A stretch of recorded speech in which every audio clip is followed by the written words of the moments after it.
మొత్తంగా మీర్పేట్ మర్డర్ కేసుకు సంబంధించి మరి కాసేపట్లో అయితే పోలీసులు మీడియా ముందు క్లారిటీ ఇచ్చే అవకాశం కనిపిస్తుంది. అయితే భర్త ఎందుకు ఈ విధంగా హత్య చేశాడు, అసలు ఏ ఆధారాలు సేకరించారు పోలీసులు అనేది మరి కాసేపట్లో తెలియబోతోంది.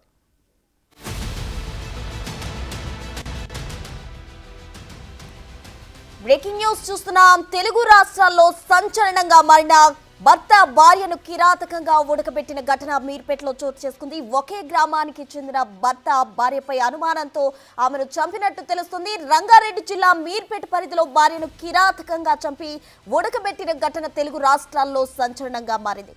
ఈ క్రమంలోనే నిందితుడు మృతురాలి స్వగ్రామం ప్రకాశం జిల్లా జెన్నివారి పుల్లెల చెరువులో తీవ్ర విషాద ఛాయలు అలుముకున్నాయి. రిటైర్డ్ ఆర్మీ ఉద్యోగి అయిన గురుమూర్తికి కుప్పల వెంకట మాధవ్కి 13 ఏళ్ల క్రితం వివాహం జరిగింది. పెళ్లి సమయంలో 15 లక్షల రూపాయల వరకు అప్పు చేసి కట్నం ఇచ్చామని మృతురాలి కుటుంబ సభ్యులు చెబుతున్నారు. మొదట్లో బాగానే ఉన్న పిల్లలు పుట్టాక గురుమూర్తి అసలు రూపం బయటపడిందని అంటున్నారు. భార్యను అనుమానిస్తూ గురుమూర్తి తరచూ వేధించేవాడని వాపోతున్నారు.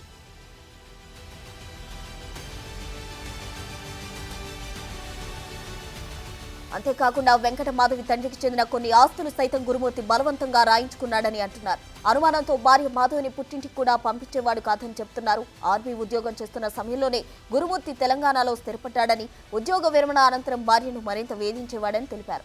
గురుమూర్తిని కఠినంగా శిక్షించాలని మాధవి కుటుంబ సభ్యులు కోరుతున్నారు.